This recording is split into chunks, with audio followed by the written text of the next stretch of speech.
De lo que les voy a hablar en los próximos 40-45 minutos va a ser acerca de simultanear la monitorización de la oxigenación cerebral con la monitorización de la actividad eléctrica cerebral, principalmente, como es obvio, el electroencefalograma integrado por amplitud. A lo largo de esta sesión repetiré algunos conceptos que ya se han dado con objeto de consolidar estos conceptos y permitir luego poder interpretar mejor el valor de esta monitorización conjunta y simultánea. Como les dije en la primera sesión que di, nosotros necesitamos monitorizar el cerebro porque necesitamos establecer su integridad funcional y detectar si algunos eventos adversos que acontecen durante su ingreso en los cuidados intensivos debido a la gravedad de su estado repercuten en el cerebro. También, si estos eventos repercuten en el cerebro, además de detectarlos, necesitamos saber cuál es la importancia de este impacto. También necesitamos detectarlos para poder realizar intervenciones de rescate a tiempo. Es obvio que necesitamos cada vez más disponer de nuevos biomarcadores acerca de la alteración funcional del cerebro y si, en la medida de lo posible, que establezcan la gravedad del daño. Y también todo esto porque necesitamos cada vez más establecer de forma lo más certera y más precoz posible el riesgo de discapacidad ulterior del niño. Esta diapositiva, que también la he mostrado en la charla anterior, pero quiero recordarla, ilustra las características que debe tener la monitorización ideal. Debe ser continua y tener una mínima invasividad. Debe ser segura, obvio, pero además debe ser fácil de aplicar y de mantener esta monitorización de forma relativamente prolongada. Yo pienso que al menos 72 horas. Debe interferir mínimamente con el cuidado del paciente. Aparte, obviamente, tiene que ser válida, tiene que medir aquello para lo que está diseñado ese monitor. Debe ser fiable y tiene que haber una buena concordancia entre diferentes observadores. Proporcionar una medición absoluta, ojalá, pero al menos, si no es posible absoluta, que sea relativa. Pero lo que está claro es que debe tener capacidad para identificar cambios que están aconteciendo cuando el tejido aún puede ser salvado. Y todo ello, como les decía, con el propósito de proporcionar información de utilidad terapéutica y también pronóstica. En esta diapositiva les muestro las características del electroencefalograma integrado por amplitud y la oximetría cerebral, y lo pueden ustedes comparar con lo que les he comentado. El electroencefalograma integrado por amplitud ofrece una monitorización continua, no invasiva, de la actividad electrocortical. La oximetría cerebral ofrece una monitorización continua y no invasiva, pero aquí de la saturación regional cerebral de oxígeno, el balance entre el aporte y la demanda. Los dos equipos son muy sencillos, fáciles de usar y fáciles de aplicar. Los dos pueden monitorizar los dos hemisferios cerebrales por separado. Uno utiliza electrodos, que puede ser de hidrogel o de aguja, y la oximetría cerebral necesita unos sensores que se adaptan fundamentalmente de forma más sencilla a nivel frontoparietal. Se pueden adaptar en otras partes del cuerpo, pero ahí se pueden despegar con facilidad. Los dos, bueno, quizás sale mejor favorecido el electroencefalograma integrado por amplitud. Es muy fácil de interpretar. No precisa de ningún neurofisiólogo experto en la unidad. Y en nuestro entorno lo interpretan los residentes, las enfermeras y el staff con enorme facilidad. La oximetría cerebral es un poco más difícil, hay una mayor dificultad para interpretar. Es verdad que no se precisa ser un experto, pero se necesita tener unos conocimientos fisiológicos más avanzados. Pero son los conocimientos que habitualmente tenemos los neonatólogos en la práctica clínica. Los dos equipos permiten visualizar e interpretar las observaciones a pie de cuna y la gestión de la información en los dos equipos es potente y sencilla. Como ven, ambos cumplen con creces lo que les solicitamos o pedimos a los monitores cerebrales. Aquí les muestro el monitor de electroencefalograma integrado por amplitud, que es el primero que se incorporó hace ya prácticamente más de 20 años a la práctica clínica, con el cual prácticamente tiene una amplia distribución universal en las unidades terciarias de cuidado intensivo neonatal. Y voy a comentar dos aspectos breves para recordar a todos conceptos de este equipo. Bueno, este también es el equipo ahora que se ha incorporado fundamentalmente de la oximetría cerebral, del que hablaremos luego. Los equipos de electroencefalograma integrado por amplitud lo que hacen, como lo que ven aquí en estas ventanas de arriba en negro, lo que hacen es amplificar y filtrar y rectificar la señal eléctrica, la cual finalmente comprime y hace que se vea en el electroencefalograma integrado por amplitud como una banda relativamente estrecha con unos nodos de ensanchamiento que corresponden a los tiempos de sueño tranquilo, mientras que la zona más estrecha, menos ancha, corresponde al sueño activo y también a los periodos de vigilia. Como pueden ver, el trazado del electroencefalograma integrado por amplitud, podemos ver el voltaje que viene habitualmente en los bordes del trazado, pero aquí yo los he pintado más en el centro para que los vean mejor, que hay una escala semilogarítmica que va de 0 a 10 de forma lineal, 0, 1, 2, 3, 4, hasta 10, y de 10 a 100, 10, 25, 50, 100, que es una escala logarítmica. Esto nos permite, en esta escala podemos ver dónde se encuentra el borde superior del registro, que como ven en un trazado normal está por encima de 10 microvoltios, y el borde inferior que tiene que estar por encima de 5 microvoltios en el recién nacido a término sano. Decirles que todo este periodo de tiempo que estamos viendo, esta ventana, corresponde a 3,5 horas. Los equipos, habitualmente, aparte de darnos esta banda de electroencefalograma integrado por amplitud, que corresponde a estas 3,5 horas, debajo vemos un trazado que corresponde a un electroencefalograma crudo, que corresponde exactamente al punto que marcamos donde queremos verlo, y que estos son 10 segundos. Si estos son 3,5 horas, aquí abajo son 10 segundos. Pero fíjense que el trazado se observa como una banda de densidad variable en la que hay unos ensanchamientos y estrechamientos.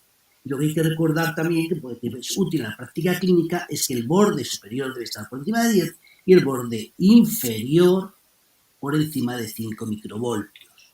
Es el trazado en cómo consiste, y la interpretación es muy sencilla porque se basa fundamentalmente en el reconocimiento visual de patrones, y esto hace que sea tan fácil que utilizamos en la práctica clínica. Todas las personas que trabajan dentro de la unidad de cuidados intensivos son capaces más o menos de interpretar certeramente los trazados. Aquí vemos arriba un trazado, una banda estrecha con sus ensanchamientos y estrechamientos, de un trazado que llamamos un trazado continuo de voltaje normal. Debajo vemos otro trazado que es completamente diferente al de arriba, porque aquí vemos un cinturón ancho, una banda ancha, en la que el borde superior está por encima de 10, pero el borde inferior está por debajo de 5 microvoltios. Y esto se llama un trazado discontinuo de voltaje normal. Trazado discontinuo. Tanto el continuo de voltaje normal como el discontinuo de voltaje normal se consideran dentro de la normalidad. El discontinuo no es del todo normal, pero está muy próximo a la normalidad. Otra cosa son los trazados más alterados, más patológicos, que son el brote supresión, en el que ven el borde superior del registro, es esa banda, el trazado de fondo es esa banda estrecha que ven aquí más oscura. donde el borde inferior está muy por debajo de 5 y el borde superior muy por debajo de 10. Y luego hay esta especie de picos que recuerdan a una liendrera que corresponden a los brotes de actividad en el trazado que llamamos de brote-supresión. Otro trazado muy patológico es el trazado de bajo voltaje, en lo que vemos esta banda más también muy estrecha, en la que el borde inferior está muy por debajo de 5 y el borde superior también por debajo de 10. Esto es lo que se denomina trazado de bajo voltaje. Y finalmente el trazado plano, donde no vemos prácticamente actividad eléctrica, el voltaje es realmente muy bajo. Esos son los tres tipos de trazados claramente patológicos. Pero como ven, uno puede ver las diferencias visualmente con una enorme facilidad. Seguramente esto que estoy contando lo conocen todos ustedes, pero como desconozco cuál es el nivel de cada uno que participa en el curso, prefería recordarlo.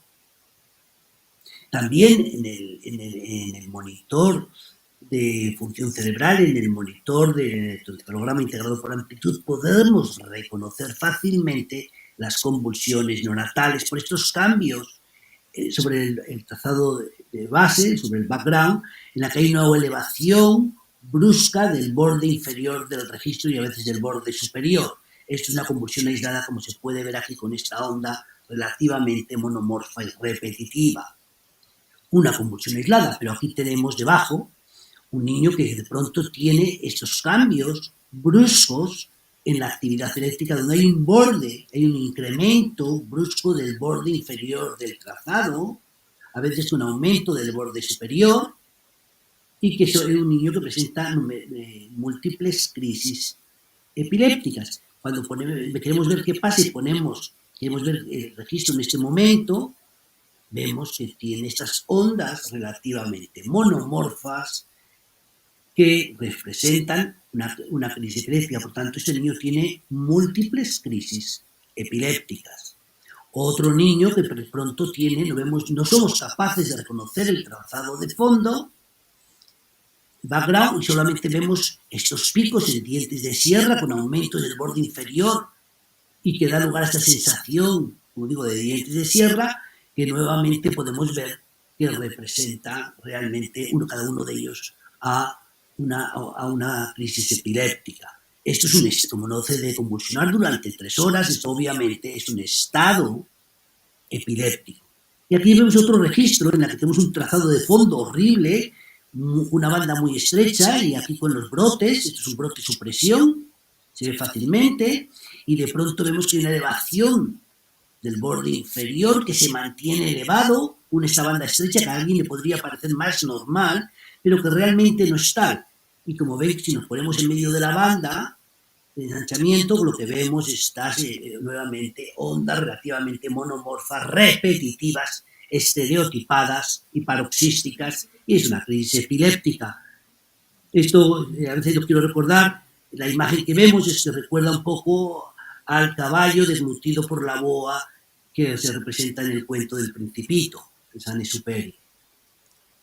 Bueno, el electroencefalograma integrado por amplitud es una herramienta que se conoce bien, que tiene un enorme valor pronóstico. Sobre todo, esto está muy más claramente demostrado fundamentalmente en la encefalopatía hipóxico-isquémica.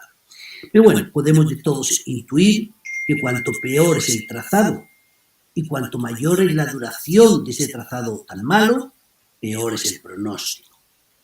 Pero vean que el trazado puede ser muy malo inicialmente a las 3 horas, este es prácticamente un trazado plano, entre brote, supresión y plano, pero más plano que otra cosa. Aquí tenemos un trazado en el que no es claro, pero que aquí puede ser un discontinuo y en algunos momentos un brote, aquí no es un brote supresión, y como ven a las 28 horas ya tenemos una banda estrecha con los ensanchamientos característicos del sueño tranquilo. O sea que aquí el electro ha ido cambiando rápidamente.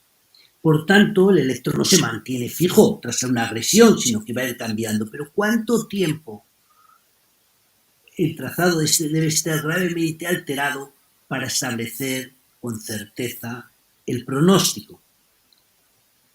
Hay diferentes estudios prospectivos, pero y también diferentes metaanálisis. Aquí les muestro uno nuestro, en el que vimos que, sumando todos los estudios que había sobre la etapa de no hipotermia, como en los niños en hipotermia, como ven, el valor del electroencefalograma integrado por amplitud cuando el niño mostraba uno de estos trazados gravemente alterados que les he señalado antes, que son el trazado de fotosupresión, el de bajo voltaje y el trazado plano. Como ven, el 98% de los niños que tienen este trazado a las 24 horas tenían un pronóstico adverso, o morían o quedaban con discapacidad grave en la etapa de la hipotermia. Pero ahora ya con la hipotermia, digamos, el valor predictivo del electroencefalograma se ha demorado.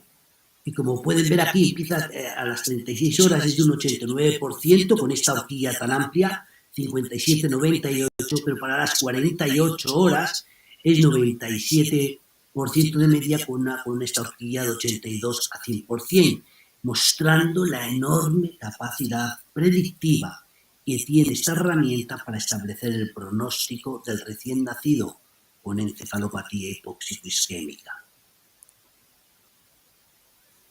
Aquí las estrategias de estudio que habitualmente hacemos en estos niños que nacen y presentan encefalopatía hipóxico-isquémica moderada grave y van a entrar en hipotermia activa, siguen con su monitorización desde el momento cero, como viene aquí, y vamos a ver que el valor a las 6 horas de vida, si el electro está gravemente alterado, es un 59%.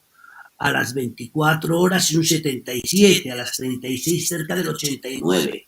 Y a las 48 horas un 97%.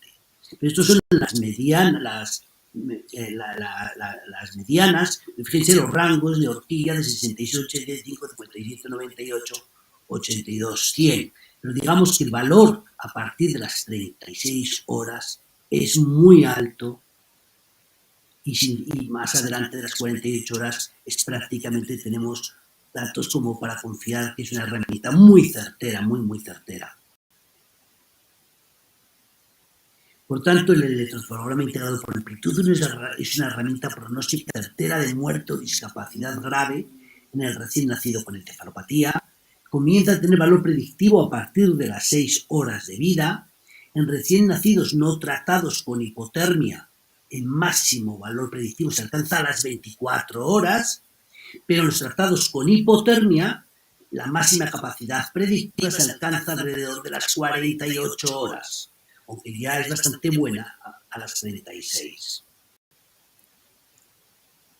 Bueno, estos son, he dado 4 pinceladas de conceptos generales sobre el electroencefalograma integrado por amplitud, y ahora vamos a hablar de la oximetría, que es de lo que está tratando todo el curso en el que están ustedes participando.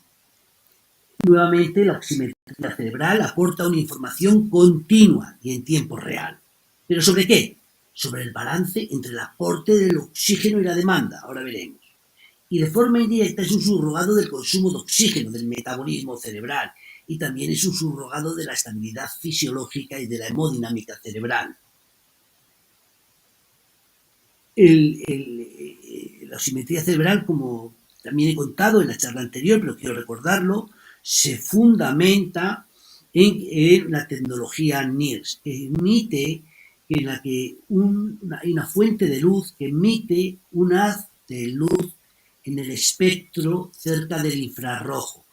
En esta banda de luz, en este espectro, la piel, la tabla ósea y las meninges y los tejidos son prácticamente transparentes a la de luz, el cual va a entrar al tejido como 2 o 3 centímetros desde el emisor hacia adentro, y este haz de luz va a ser captado, la luz va a ser absorbida y por tanto la señal atenuada, porque esta luz es detectada, absorbida por cromóforos, fundamentalmente los equipos que miden la saturación regional de oxígeno por la hemoglobina total, la cual es habitualmente máximamente captada alrededor de los 760 nanómetros, y la hemoglobina oxigenada a partir de los 850 a los 920 nanómetros.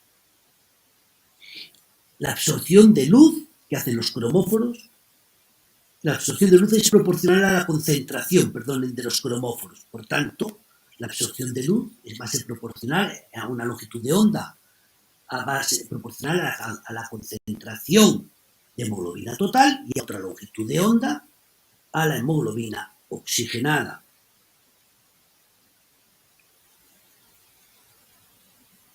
Por tanto, la oximetría regional, la saturación regional cerebral de oxígeno, que es lo que medimos en todos los equipos comercialmente más disponibles, tanto el Nimbus como el equipo del Máximo, pero hay en otros también, sirve como un indicador de la adecuación de la oxigenación tisular en el cerebro. Por tanto, los cambios en la oximetría, en los valores de la saturación regional cerebral de oxígeno, pueden ilustrar cambios transitorios o cambios en el suministro de oxígeno, en el aporte de oxígeno al cerebro. Bien por exceso o por defecto, arriba, reducción por defecto. O puede reflejar también cambios transitorios en el consumo. Cuando hay un aumento del consumo o una disminución del mismo, también hay cambios vemos en la saturación regional cerebral de oxígeno. Por tanto, esos cambios en la saturación regional cerebral de oxígeno indican alteraciones en la oxigenación tisular del cerebro o en el consumo de oxígeno cerebral. Recuerden que los valores los medíamos fundamentalmente a nivel del territorio capilar venoso del tejido y, por tanto, detectamos por un lado detectas la cantidad de hemoglobina total y también la cantidad de hemoglobina oxigenada y la diferencia evidentemente tiene que ser la hemoglobina reducida, pero calculamos fundamentalmente todos esos valores. Pero miren que cuando entra la sangre con toda la hemoglobina total, antes de llegar al territorio venoso, el tejido va a extraer el oxígeno y lo va a consumir. Por tanto, es por esto por lo que esta tecnología muestra de alguna forma muy bien el balance entre el suministro y la demanda. La utilidad de la oximetría cerebral.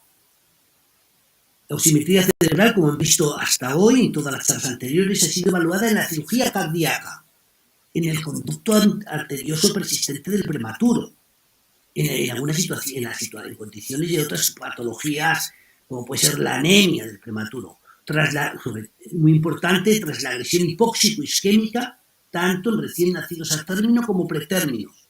Y también se ha utilizado en recién nacidos con ventilación mecánica para examinar si las presiones medias de la vía aérea estaban muy elevadas y repercutían en la oxigenación cerebral. Esta técnica tiene el enorme interés de ser la única aproximación no invasiva que tenemos para seguir para estimar, valorar y monitorizar el balance de oxígeno cerebral. Es una técnica que puede orientar y guiar las intervenciones destinadas a corregir los desequilibrios en el balance de oxígeno al cerebro. Y pues el efecto de nuestras intervenciones lo podemos ver en minutos, en segundos. ¿Qué pasa? El registro de la saturación regional cerebral de oxígeno es muy fácil de aplicar y lo podemos mantener esta monitorización o monitoreo durante días y cubrir toda la duración del estado crítico. Cuando la saturación regional cerebral de oxígeno es valorado en relación con la presión arterial, pues nos permite valorar o aproximarnos a la autorregulación del flujo sanguíneo cerebral, como ya he comentado. Cada vez disponemos de más información. En este caso es importante tener valores normativos. Los valores normativos que tenemos que pensar tienen que ser estimados para cada equipo y para cada edad estacional y para cada edad y para cada número de días de vida.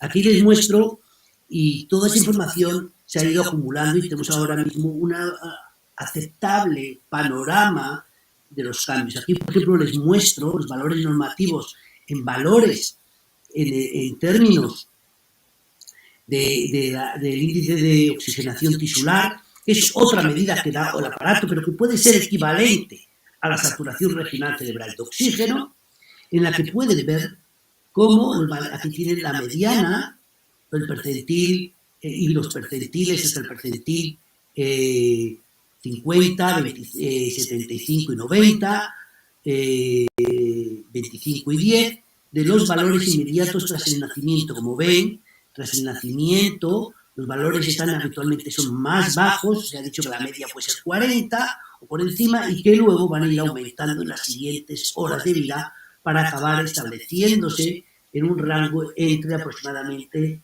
55 y 85, pero como ven es un poco más bajo y suele ser 55-80. Esto es la extracción de oxígeno, la extracción fraccional de oxígeno tisular, que es otro valor para ver el consumo de oxígeno, que no lo tenemos, se puede calcular muy fácilmente, pero no viene en una ventana o información en los equipos, y también se ve como el consumo de oxígeno, o la extracción de oxígeno por el cerebro, pues va disminuyendo en las siguientes horas tras el nacimiento. Pero al menos tenemos valores normativos con los que comparar nuestros valores. Bueno, esto es lo mismo, es de otro trabajo, con otra tecnología. Estos se están mirando, estos sí que midieron tras el nacimiento la saturación regional cerebral de oxígeno y vieron que aumentaba desde un 40% por término medio, un poquito más bajo que los anteriores, a los 3 minutos hasta una meseta de alrededor de 70 a los 108 minutos. En la gráfica que aquí ven está valorando la extracción fraccional de oxígeno tisular y muestra casi unos hallazgos prácticamente idénticos a los que les he mostrado anteriormente con otro tipo de monitor. También les comenté el comportamiento temporal, que es lo que han visto también. El primer día los valores son un poco más altos en cuanto a la saturación regional cerebral de oxígeno y cómo van a ir bajando tanto en los pretérminos, los niños muy pretérminos como los pretérminos tardíos, como los niños a la edad a término. Un poco el comportamiento es muy parecido entre el primer y el tercer día, donde ya se establece una estabilidad. Gran parte del valor de la monitorización de la saturación regional cerebral de oxígeno, eso, como he dicho, es para detectar cambios y poder actuar, realizar intervenciones tratando de mejorar ese aporte o balance de oxígeno al cerebro, bien por incrementar el suministro o disminuir el consumo. Y aquí ven un recién nacido en shock cardiogénico, que van haciendo una serie de intervenciones, como poner prostaglandinas, mirrinona, incrementar la sedación y poco a poco cómo van llevando valores hacia valores más normales de la saturación regional cerebral de oxígeno. En la encefalopatía hipóxico-isquémica, en la asfixia, probablemente esta imagen se la ha mostrado el doctor Arnaiz, no me voy a entretener sobre ella, pero vean que los niños con encefalopatía hipóxico-isquémica que presentan daño cerebral, a diferencia de aquellos con encefalopatía que no tienen daño, los que tienen daño presentan valores más altos promedio durante los primeros días de vida.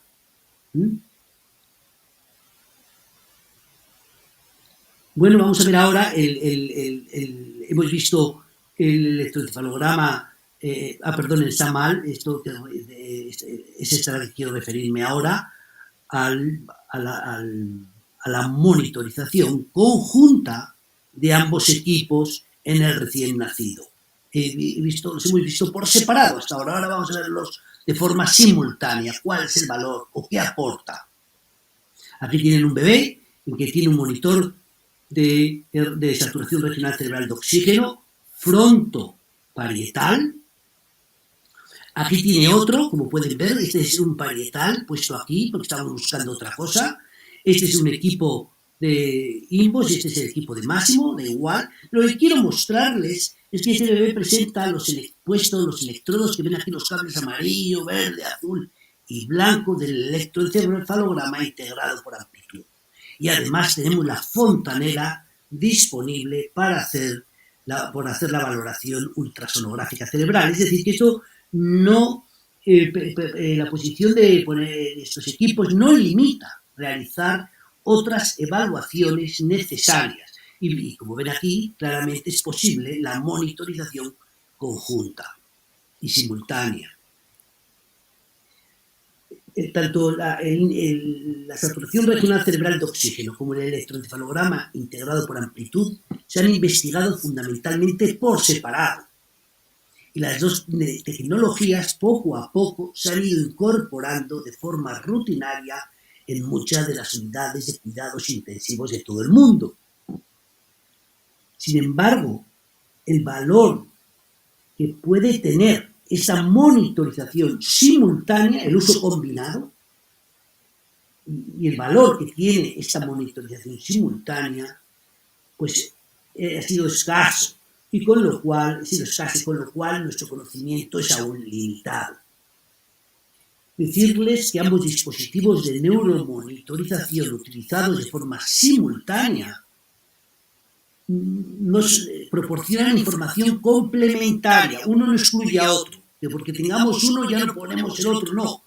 Ambos aportan información y ambas informaciones son complementarias. Por un lado, la saturación regional cerebral de oxígeno me aporta información sobre la hemodinámica cerebral en términos de aporte de oxígeno y consumo. Y por otra parte, el electroencefalograma integrado por amplitud me aporta información sobre la actividad eléctrica. Y existe la idea que desprende la literatura es que ambas monitorizaciones de forma simultánea aportan información superior a la que ofrece cada una por separado.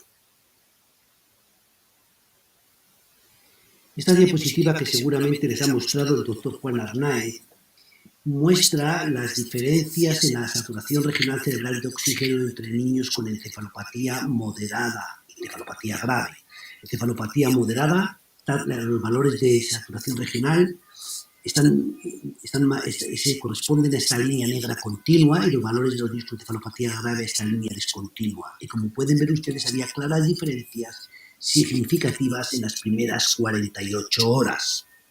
Lo más importante es que estas diferencias también, junto con la pérdida de la variabilidad, que ahora mostraré de qué estamos hablando, se relacionaron con los niños que presentaban más daño en la resonancia magnética o que tuvieron anormal o bien fallecieron.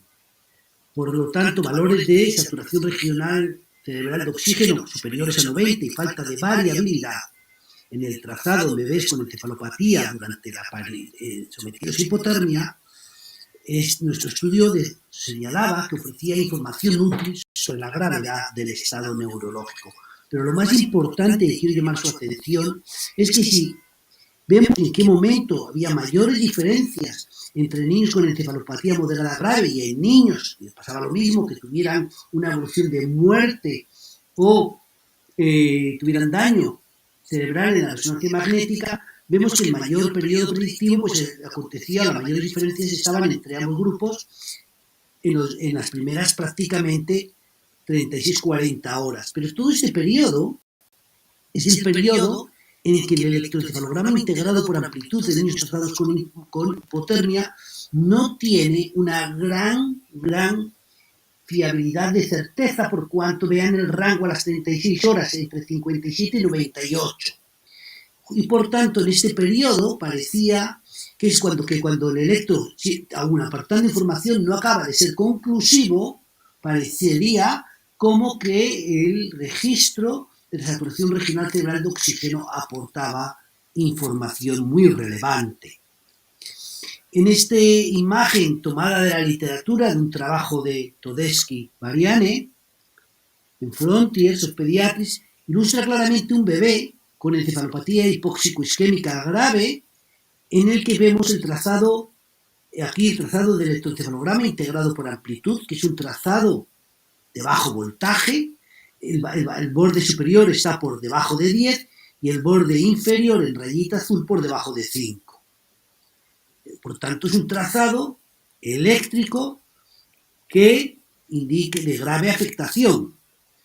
Aquí tenemos arriba los valores en azul de la saturación regional cerebral de oxígeno. Y como pueden ver, tenemos que el valor está por casi a 100, 95-100, y vemos que es una línea continua prácticamente todo el tiempo sin variabilidad. Esto es lo mismo que veíamos en nuestro estudio. Vemos bastante bien cómo dialogan de bien el registro del electroencefalograma integrado por amplitud con el registro de la saturación regional cerebral de oxígeno.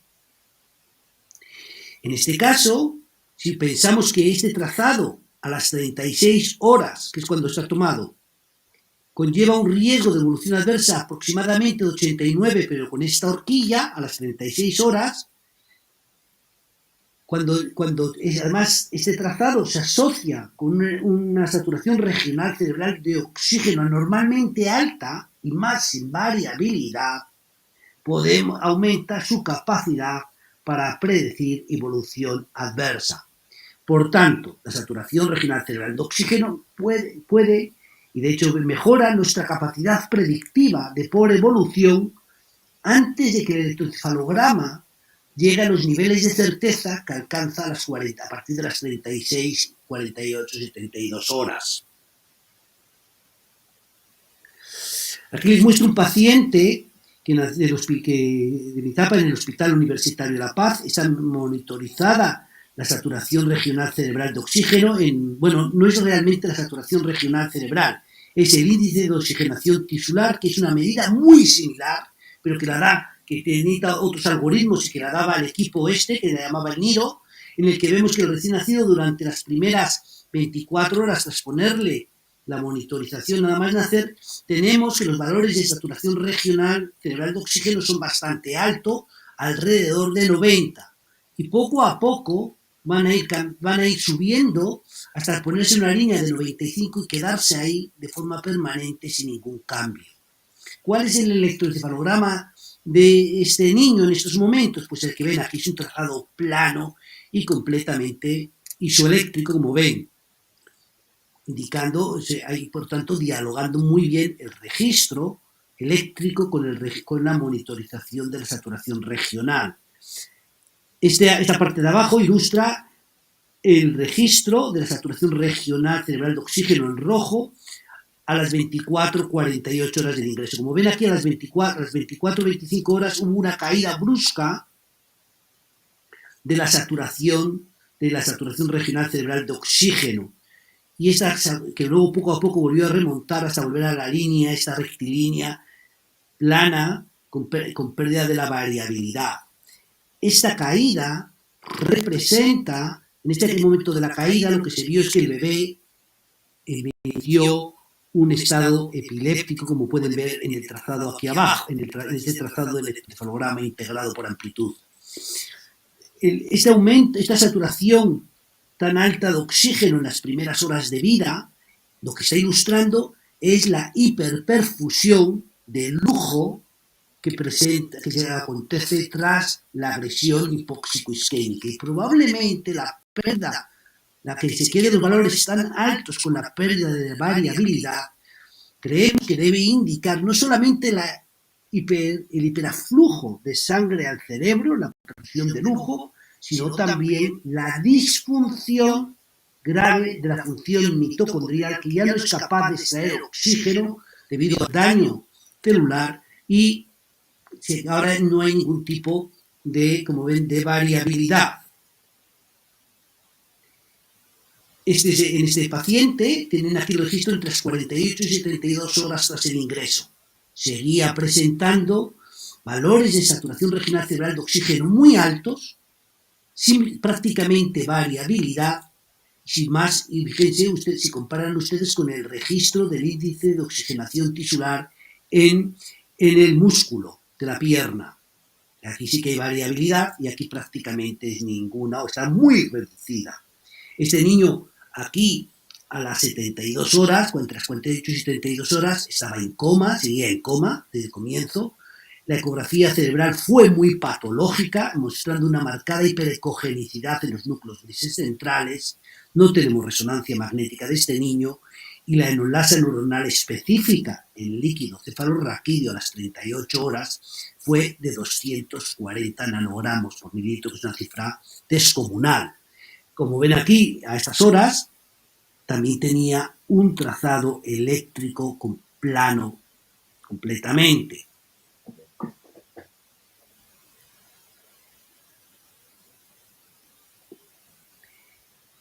Este es un trabajo de Gueral que se plantea cuánto aporta la monitorización de la saturación regional al electroencefalograma. El electroencefalograma integrado por amplitud tiene una alta capacidad predictiva. Mejora la capacidad predictiva del electroencefalograma integrado por amplitud, la monitorización de la saturación regional cerebral de oxígeno. Pues aquí vemos los resultados en forma de las curvas ROC, que valoran la relación entre la sensibilidad y la especificidad, y vemos los resultados. Es una pena que no hiciera una gráfica de los resultados anteriores, porque aquí vemos la gráfica de las 42, 48 horas, 48, 54, 54 y 60. En la columna del todo a su izquierda se ve las curvas ROC para el trazado de fondo del electroencefalograma integrado por amplitud. En esta columna, las curvas ROC para el trazado de fondo más la presencia o no la presencia de convulsiones. En esta curva, en esta gráfica que sería la segunda por la derecha, se muestra las curvas ROC para un score de puntuación que hicieron del electroencefalograma integrado por amplitud. Y en la columna rosa, el valor del electroencefalograma integrado por amplitud más la saturación regional cerebral de oxígeno. Lo que ellos van a ver es que en todos los periodos de tiempo, las puntuaciones de los parámetros combinados fueron más predictivas de daño en la resonancia magnética que las puntuaciones de un solo parámetro, que solamente el electroencefalograma integrado por amplitud del trazado de fondo, o solamente las convulsiones, o solamente el score. Las áreas bajo la curva, es decir, que tienen mayor capacidad discriminativa entre las 18 y 60 horas de enfriamiento, fueron para la combinación del electroencefalograma integrado por amplitud más la saturación regional cerebral de oxígeno. A las 42 horas, entre las 42 y 60 horas, la sensibilidad fue bastante similar a las anteriores, pero más de un 87%, pero la especificidad era en una horquilla de 73-91. Son datos muy buenos que ilustran que la combinación de ambos métodos mejora el pronóstico. Las mayores capacidades predictivas en este estudio se observaron entre 18 y 60 horas de enfriamiento. Pero si ustedes piensan que entre las 18 y las 48 horas habitualmente consideramos que el electroencefalograma integrado por amplitud, aun siendo una buena herramienta predictiva, no tenemos certeza suficiente, al añadir o implementar la saturación regional cerebral de oxígeno, ganamos confianza acerca de la predicción neuroevolutiva de los pacientes. Esta diapositiva que quiere mostrar es un caso clínico tomado de este artículo de Todeschi-Variane, en el que vemos un paciente que presenta un registro de saturación cerebral de oxígeno, algo que el valor es un poquito más alto de lo habitual. El paciente empieza a tener una disminución de la tensión arterial que le baja de 40 a 32 y continúa luego poco a poco bajando hasta llegar a tener una presión arterial media de 20. Vean que durante ese periodo de caída de la tensión arterial hasta 20 se produce una dramática caída de la saturación regional cerebral de oxígeno. Al llegar a 20 se inician estrategias de rescate como la administración de la carga de fluidos y también administración de inotropos, y al aumentar la tensión arterial poco a poco vuelve a recuperarse la saturación regional cerebral de oxígeno a los valores que tenía previamente. Aquí tenemos debajo el registro de electroencefalograma integrado por amplitud, y aquí tenemos un registro continuo, pero a partir de que empieza a caer a 32 la tensión arterial media, tenemos un registro discontinuo, y poco después, en lo que viene en rosa, marcado un trazado de brote-supresión. Pero quiero llamar su atención a que ese trazado claramente y francamente patológico, indicando una marcada disfunción neuronal, se recupera nuevamente un trazado prácticamente normal, por el borde inferior por encima de 5 y el borde superior por encima de 10, cuando se recupera la saturación regional cerebral de oxígeno. Este ejemplo ilustra el uso combinado del electroencefalograma integrado por amplitud y la oximetría cerebral con el fin de mejorar y orientar el momento y la necesidad de realizar intervenciones en bebés que presentan inestabilidad hemodinámica. En esta gráfica, también tomada de otro artículo de Tuet, pueden ver que hay una monitorización simultánea de la tensión arterial media, que está aquí de la saturación regional cerebral de oxígeno, y aquí el pulsosímetro en naranja, y podemos ver cómo el bebé, en este caso, que era un prematuro de 28 semanas, en cuanto que le bajó la presión arterial media, que se desploma, prácticamente en paralelo se desplomó la saturación regional cerebral de oxígeno, ilustrando que esta era dependiente de la tensión arterial y que, por tanto, este niño tenía una pérdida de la autorregulación del flujo sanguíneo cerebral. Pero miren en la ventana de arriba, tenemos nuevamente el electroencefalograma integrado por amplitud. Bueno, aquí vemos un trazado que a ustedes puede parecer patológico, pero realmente puede ser normal, de un recién nacido muy maduro, de 28 semanas, pero de pronto, cuando se acontece la disminución de la tensión arterial media y la disminución de la saturación regional cerebral de oxígeno, el electroencefalograma se aplana marcadamente el voltaje durante todo ese periodo. Por tanto, lo que les señalaba ilustra la dependencia de la saturación cerebral de oxígeno de la tensión arterial media, en este caso, y también el impacto negativo que tiene esta disminución de la saturación regional en la actividad cerebral, y por lo tanto indicando que la función neuronal ha cambiado, la deprimida. Este gráfico también ilustra en otro niño muy prematuro que tuvo una severa anemia por un abrupcio de la placenta, presentó crisis convulsivas, y este niño, como pueden ver, tenía nuevamente una saturación regional cerebral de oxígeno muy elevada, indicando, como les contaba, seguramente la hiperperfusión de lujo, junto con probable, a lo mejor, porque aquí ha perdido la variabilidad, una disfunción mitocondrial, un daño, una necrosis tisular. Lo que llama la atención es que cuando el niño, en la parte de aquí tienen el electroencefalograma integrado por amplitud, aquí tienen dos ascensos del borde inferior del trazado, indicando dos crisis convulsivas, y luego queda el trazado completamente plano, y durante las crisis convulsivas hay pequeños cambios hacia abajo de la saturación regional, indicando seguramente un aumento de la actividad metabólica secundaria a la actividad epiléptica. Un tema muy interesante ha sido el infarto cerebral. En los estudios de niños que presentan un infarto cerebral arterial neonatal, generalmente es verdad que la monitorización no suele ser tan rápida e inmediata, sino cuando empiezan las crisis poco a poco, y generalmente tenemos pocos datos de los momentos iniciales.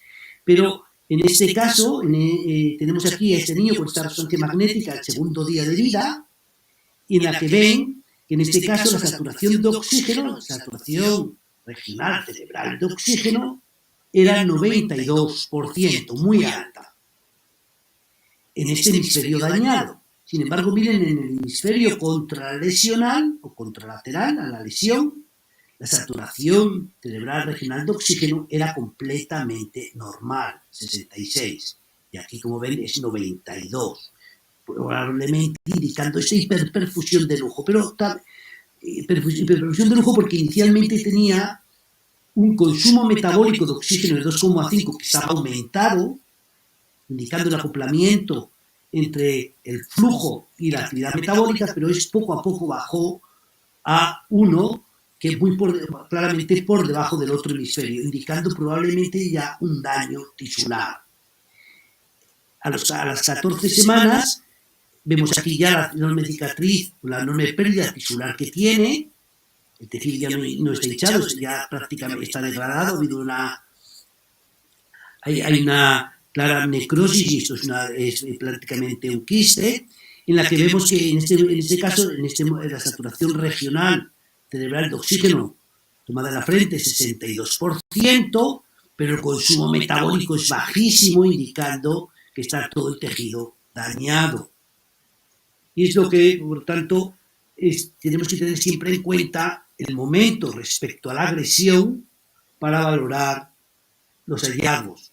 En la fase subaguda del infarto arterial cerebral neonatal, en la fase más aguda, podemos encontrar un aumento de la saturación regional cerebral junto con un aumento del consumo metabólico debido a que aumenta espectacularmente por la excitotoxicidad que está aconteciendo y todos los fenómenos metabólicos que se han puesto en marcha en el proceso de muerte neuronal o de células neurales, y posteriormente se ve que hay una disminución del consumo de oxígeno cuando ya queda todo el tejido necrosado. Y en la fase crónica, pues la saturación regional cerebral de oxígeno vuelve a lo normal, pero el consumo metabólico se ha desplomado. Este trabajo que yo quiero mostrar examina el valor de la monitorización simultánea del electroencefalograma integrado por amplitud con la saturación regional cerebral de oxígeno. Hace un estudio de 52 neonatos con infarto cerebral arterial, 36 neonatos tienen una monitorización simultánea, electroencefalograma integrado por amplitud, oximetría. Los sensores se colocan de forma bilateral sobre la corteza frontoparietal, no a nivel temporoparietal, sino frontoparietal, lo del estándar de la frente. La monitorización se inicia, quiero recordar que era a las 14-15 horas tras el debut, y lo que van a establecer es el porcentaje medio por encima que la saturación cerebral de oxígeno permanece por encima del valor de referencia. Como les dije, los valores de referencia están entre 55 y 85 y van a establecer cuánto tiempo el bebé está por encima de estos valores a lo largo del tiempo. Para ellos tienen una estrategia bastante interesante para establecer las diferencias basales. Si hay diasimetría, la saturación regional entre ambos lados, calculan un índice de asimetría en el que no me voy a detener, pero es muy sencillo. Y este índice de asimetría de 0 indicaría que no hay diferencia en la saturación regional cerebral de oxígeno entre ambos hemisferios. Pero valores positivos indican que hay más saturación regional cerebral de oxígeno en el hemisferio donde está la lesión, mientras que valores negativos indicarían niveles más altos en el lado contralateral. Y aquí les muestro los resultados. Ellos encontraron, con respecto a la saturación regional cerebral de oxígeno, como pueden ver, los valores generalmente, inicialmente partían de valores relativamente altos, pero dentro del rango normal, tanto del hemisferio lesional, en el que estaba la lesión, el infarto, que va a estar en punto negro, en línea negra, como el hemisferio contralateral, contralesional. Como pueden ver, poco a poco, los valores de saturación regional cerebral de oxígeno eran más altos y de forma significativa a partir de entre el tercero y el quinto día, respecto a los valores del otro hemisferio. Y aquí vemos el porcentaje de asimetría, y como ven siempre es positivo, quiere decir que hay una asimetría a favor de mayor saturación regional en el hemisferio donde está la lesión. y van a ver lo mismo, las asimetrías alcanzan valores significativos a partir del tercer día. Y habitualmente en el hemisferio lesionado, los valores de saturación regional permanecieron aproximadamente un 13% del tiempo por encima de 85. ¿Qué pasaba con el electroencefalograma? Pues 40% de los pacientes no tenían un trazado de fondo normal en el primer día. El resto, el 60%, la mayoría tenía un trazado normal. Pero ellos observaron que la mediana del tiempo que tardaba el electro en recuperar el patrón de fondo normal, ese 40%, fue más largo en el hemisferio ipsilateral que en el hemisferio contralateral a la lesión. Y también tardaba más tiempo en aparecer en el hemisferio lesionado los ciclos vigilia-sueño. Y es una información bastante coherente con lo que conocíamos acerca de los cambios que acontecen cuando hay una agresión hipóxico-química. En este caso, en un hemisferio. Como pueden ver también en este gráfico, en la que van a mostrar la capacidad predictiva de estos hallazgos, aquí tienen el tiempo para recuperar el electroencefalograma en trazado normal. Y aquí tiene el grupo de niños que no tuvieron parálisis cerebral, y aquí el grupo de niños que desarrolló parálisis cerebral. Y como pueden ver, los niños que desarrollaron parálisis cerebral, tardaba el electroencefalograma del lado lesionado, tardaba más tiempo en recuperar un trazado de fondo normal. ¿Y qué ocurre cuando valoraron el déficit cognitivo? Volvieron a ver lo mismo. Los niños que se recuperaban rápidamente no tenían alteración cognitiva, mientras que los que tenían alteración cognitiva por término medio recuperaban el trazado de fondo más tarde, indicando claramente que podían diferenciar mediante el electroencefalograma en los niños que van a tener parálisis cerebral o déficit cognitivo. Pero ¿qué ocurre cuando miran a la saturación regional cerebral de oxígeno? Pues prácticamente vamos a ver que el índice de asimetría era mucho más alto en los niños que desarrollaron parálisis cerebral y en aquellos que presentaron trastorno cognitivo. Aquí les muestro los datos de otra manera, de cómo lo mostraban los autores. Les muestro los valores de saturación regional cerebral en los primeros 5 días tras el inicio de los síntomas clínicos de infarto cerebral arterial neonatal. Y aquí pueden ver el porcentaje de la saturación, perdón, aquí podemos ver la saturación regional del lado de lesión y los días, los de aquí abajo, los días después de comenzar los síntomas. En cuadrados blancos están los niños que no desarrollan parálisis cerebral y en cuadrado negro los niños que desarrollan parálisis cerebral. Y vean la diferencia